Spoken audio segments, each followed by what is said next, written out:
National democratic front of Bodoland के 4000 से ज्यादा पूर्व कैडर्स का पुनर्वास किया गया है। कितने ही युवाओं को असम पुलिस में नौकरी दी गई है। बोडो संघर्ष से प्रभावित प्रत्येक परिवार को असम सरकार ने 5 लाख रुपए की मदद भी पहुंचाई है। आपको जानकर खुशी होगी कि बोडोलैंड के विकास के लिए असम सरकार हर साल 800 करोड़ रुपए से ज्यादा खर्च कर रही है।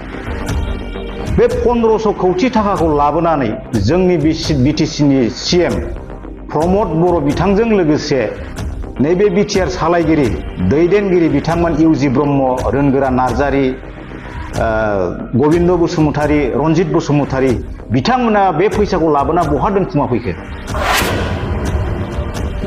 जाय मुंख्लं न'खरफोर बे न'खरफोरनो गासिबो 5 लाख फैसा हरजोबबाय होननानै बिथांमोनहा बुंदों। खिन्थु बेथ' नंखाय। माने बे एक्स एनडिबि फोरनोलायनो माबा पुलिसाव साकरि होजोबबाय। जेलाव दोनबाय गोथां बिथांमोना थैनानैनो दङ। बिथांमोनखौ दिनै बुथारदोंना बुथाराखै? खुलुमबाय रायजोफोर, आं नोंथांमोननो मोनसे टपिकनि सायाव आरो भिडिअनि सायाव आं नोंथांमोननो शेयार खालामनो नागिरदों। नोंथांमोना जायफ्रा चेनेलाव गोदान चेनेलखौ साबस्क्राइब खालामनानै ला, आङो बेखौनो गुरैयै खावलायनाय जाबाय। दा नै ओरैबायदि दे थांनाय 15 थारिखनिफ्राय जे दिल्लीयाव दे बर' साहित्य सभा एबा बर' महोत्सव जेन जादोंमोन, बे फेस्टिभेल खुंनायाव जेनेबा जोंनिनो इन्डियानि प्राइम मिनिस्टार नरेन्द्र मदिया जेन बुंनाय बायदि जोंनि दा पिस एकर्डआ जाहैबाय एनडिबिनि थाखायसो जादोंमोन। अब्ला बेनिनो मोनसे नै दा बिदा गिदिर एक्स एनडिबिआ नै दा रिएक्सन लाबोदों। अब्ला जोङो बिथांमोननि बुंनायखौ जोङो खोनासंनानै लानि। भिडिअखौ नायजोबा मुवा कमेन्टखौ दाहर, भिडिअखौ फुरायैनो नायजोब। 15 थारिखआव दिल्लीयाव बर'लेण्ड महोत्सव खुंनाय जादोंमोन। बेवहाय जोङो भारतनि प्रधान मन्त्रि नरेन्द्र मदि बिथांनि माखासे बाइकखौ जों नुनो मोन्दों, लेक्सारखौ नुनो मोन्दों। आरो बे लेक्सारखौ खोनानानै जों ओरैबायदि मोनसे आसुरित फिलिंस खालामदों आरोना। ओरैबायदि बुंबाय नरेन्द्र मदि बिथाङा जोंनि एक्स एनडिबि फोरनि थाखाय 1500 कौटि थाखा भारत सरकारा हरदों होननानै। दा बेखौनो जों दिनै आसुरित जादों। बे 1500 कौटि थाखाखौ लाबोनानै जोंनि बिटिसिनि सीएम प्रमद बर' बिथांजों लोगोसे नैबे बिटिआर सालायगिरि दैदेनगिरि बिथांमोन इउजि ब्रह्म, रोनगोरा नार्जारी, गबिन्द बसुमतारी, रनजित बसुमतारी बिथांमोना बे फैसाखौ लाबोना बहा दोनखुमा फैखो? जोंनि कुइसना बे।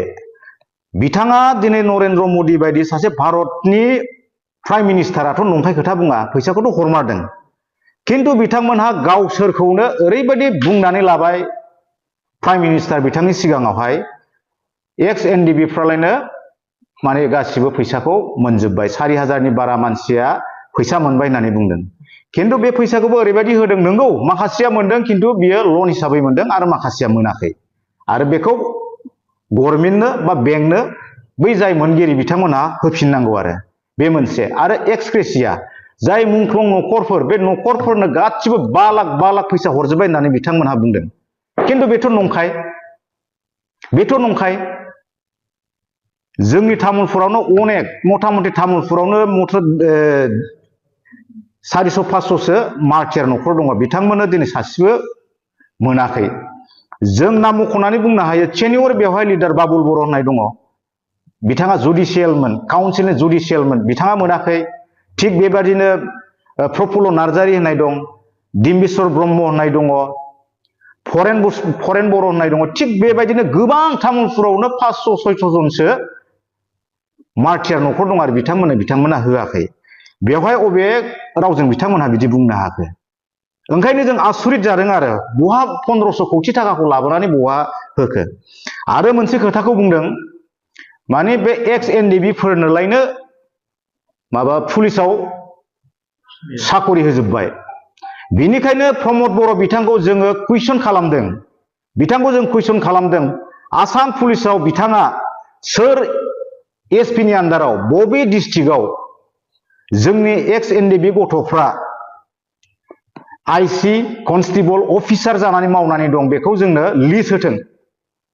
मानोना खुगाजों बुंबाल' जानाय नङा बियो, बेखौ जोंनो लिस्ट सहकारै जोंनो नांगौ, थाबैनो बिथांमोना जोंनो होथों, बेखौ जोङो कुइसन खालामदों। आरो मोनसे खोथाखौ बुंबावदों नरेन्द्र मदि बिथाङा बुंबावदों आसामनि बिकासनि थाखाय आसाम माबानि मा होनदों बिटिआर नि डेभेलपनि थाखाय जौगाखांनायनि थाखाय आसाम सरकारा प्रत्येक बोसोराव 800 कौटि थाखा बिटिआर सरकारनो हरदों होननानै बुंदों। जुदि जों फिस एकर्ड खालामदोंब्ला बे फैसाखौ बहा बाहायखो बेखौ जोंनोबो नांगोन। बोसोरावनो जुदि 800 कौटि जुदि फैसा हरदोंब्ला मथा मथि दा बोसोरब्रै जाबाय नङा होमबा? बोसोरब्रैयाव 3200 कौटि थाखा दिनैहाय बिटिआर गभर्नमेन्टआ मोनबोबाय। जिहेतु जोंबो स्टेक हल्डार एनडिबि नि थ्रुयैसो नैबे फिस एकर्डआ जादों। बिटिआर एकर्ड होनना बुङाखै नरेन्द्र मदि बिथाङा फिस एकर्ड होननानै बुंदों। जुदि फिस एकर्ड जामारदोंब्ला बे उन्नयननि फैसाया बहा थांखो? स्पेसियेलि बुंदों एडुकेसन आरो हेल्थ, सावस्रि आरो सोलोंथाइ, बेवहाय बे फैसाखौ हरदों होननानै बुंदों। खिन्थु बे 800 कौटि फैसाजों बोसोरसेयाव 800 कौटि मोननाय फैसाखौ बबेयाव खैखान कलेज बिथाङा बानायखो बेखौ जोंनो हिसाब हो। आरो मोनबेसे मेडिकेल बानायखो बिथांमोना जोंनो होदो। स्पेसियेलि मोननै डिपार्टमेन्टनि थाखाय हरदों होनना बुंदों, एडुकेसन आरो हेल्थ, बेखौ जोंनो हो। जि समाव नरेन्द्र मदिया मानगोनां भारतनि प्राइम मिनिस्टार नरेन्द्र मदिया जिथिया खोथा बुंदोंमोन एनडिबिफोरनो बिदि बिदि होबाय होननानै, एनडिबिफोरनो साकरि होबाय, एनडिबिफोरनो एक्सग्रेसिया होबाय, थांनानै थानाय माबाफोरनो फैसा होबाय होननानै 4 लाख करि होबाय होननायाव आरो जेल मुक्त जाबाय, केस जोबजोब्बाय होननायाव दिनै इउजि ब्रह्ममोनहा, दिपेन बर' बिथांमोनहा, प्रमद बर'मोनहा ओरैबायदि आखाइ खबबाय।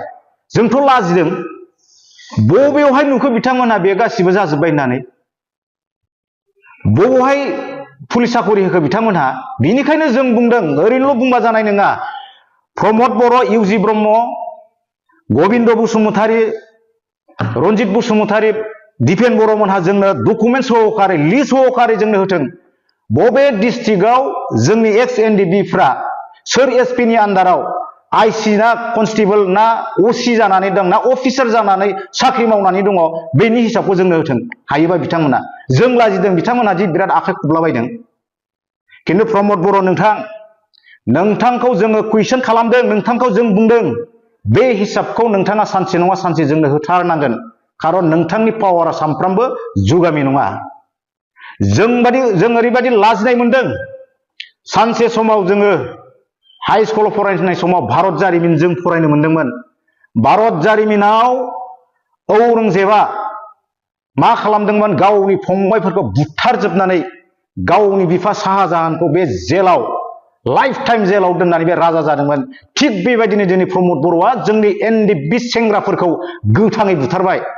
थांनानै थादोंब्लाबो दिनै एनडिबिनो एक्रेसिया, एनडिबिनो रिहेबिलिटेसन होनांगौब्लाबो बेखौ बिथाङा दिनै होआखै। जोंनि एकर्डआव लिरना लाबोखानाय बायदि जोंनि सेंग्राफोरनो स्पेसियेल रिक्रुटमेन्ट होनांगौमोन, आर्मि, मिलिटारि, पुलिस, बैसो थानाय मानसिफोरखौ, बेखौ बिथाङा सासेबो होनो हायाखै। जेलाव दोनबाय गोथां बिथांमोना थैनानैनो दङ। बिथांमोनखौ दिनै बुथारदोंना बुथाराखै प्रमद बर' बिथाङा? दिनै जायनिखि जोंनि आन्दलननि फाउन्डार लिडार, बे लिडारखौ शाहजाहान बायदि जेलाव जोबथेनानै दोननानै बिथाङा बे औरंजेबनि आखुजों दिनै जोंनि बिटिसिखौ सासन खालामदों। आरो बिटिसिआव दिनै दुखुनिसो माखासे देंखो दामहोदों बिथाङा दिनैहाय। बेनिखायनो बुंदों प्रमद बर', जोंनो हिसाब नांगौ 1500 कौटिखौ बहा गारखो, बहा बाहायखो? आरो जोंनि एनडिबिखौ प्राइम मिनिस्टार बिथांनो नोंथाङा बुंनाय बायदिनो, नोंथांमोनाथ' बुंदों दिनै एक्स एनडिबिफोरखौ पुलिस मिलिटारियाव बा आसाम पुलिसाव सोबाय होननानै नोंथांमोना बुंदों। बिनि थाखायसो दिनै नरेन्द्र मोदी बिथाङा दिनै बे बर'नि महा उत्सब दिल्लीयाव स्पष्ट भाबै बे खोथाखौ बुंनो हादों। ओंखायनो जोंनो नोंथाङा थाबैनो जोंनि बे एनडिबि एक्स एनडिबि केडारफ्रा बबे डिस्ट्रिक्टआव सोर एसपि नि आन्डाराव कनस्टेबल जानानै दं ना असि आइसि अफिसार जानानै दं, नोंथाङा लिस्ट सहकारै डकुमेन्ट सहकारै जोंनो स्पष्ट खालामनानै होनांगौ। अब्ला दानि जेनो बिटिआर एबा इउपिपिएल सरकारा गोरोन्थियाव नामा, बुहुलाव गोलैबाय नामा, बेनो मोनसे। रायजोफोर नोंथांमोना फोरमायहरनो हागोन जे नरेन्द्र मोदी जेन इन्डियानि प्राइम मिनिस्टारावथ' ओरैनो बुंनाय नङा। जेने बेखौ जोंनि नै दा सरकाराव थानाय जोंनिनो बिटिसिनि जेन इउपिपिएल सरकारा नै दा बुहुलाव गोलैबाय नामा, दाययाव गोलैबाय नामा, एक्स एनडिबिनि 1500 कौटि थाखाखौ मा खालामफैखो, दा बे मोनसे गिदिर कुइसन एक्स एनडिबिनि थाखाय। दा सासेयाव 4 लाख होबाय, दा बेनिबो मोनसे केलेंकारि जाबाय। अब्ला गासैबोनि थाखायनो नै दा बिटिआर एबा इउपिपिएल सरकारा गोरोन्थियाव नामा? रायजोफोर नोंथांमोना फोरमायहरनो हागोन। दा एक्स एनडिबि आदामोनहा नै दा गोबां फोरमायबाय। दा बे फोरमायनाया जुदि रावबो बांसिनानो मोनाखै होनदों, एक्स एनडिबिनि जेनेबा मुंख्लंफोरनि थैनायनि थाखाय दाबो होजोबाखै। अब्ला आसाम सरकारा 8 कौटि थाखाखौ, बे थाखाखौ आसाम सरकारा बिटिआरनो बिटिसिनो होयो। अब्ला 4 बोसोर जाबाय इउपिपिएल सरकारा खुंनाया, 4.5 बोसोरानो जाबाय ना। 4.5 बोसोराव एक्स एनडिबिनि ना साबेसेनि साख्रि होदों बेखौ कुइसन खालामदों। जे बिथांमोननि कुइसन खालामनायाबो थिगानो जादों। दा अब्ला बे सरकारा इउपिपिएल सरकारा एक्स एनडिबिनि जे फैसा लाबोनायखौ जेनो बबेयाव बाहायखो, बे मोनसे बिदा एक्स एनडिबिफोरनि गेदेर कुइसन एबा रिएक्सन जानानै थाबाय। अब्ला नोंथांमोना रायजोफोर नोंथांमोनाबो कुइसन खालामनो हागोन, कमेन्टनि गेजेरजों फोरमायहरनो हागोन रायजोफोर। अब्ला आं भिडिअखौ एसेयावनो दोनथ'बाय रायजोफोर, गोजोन्थों।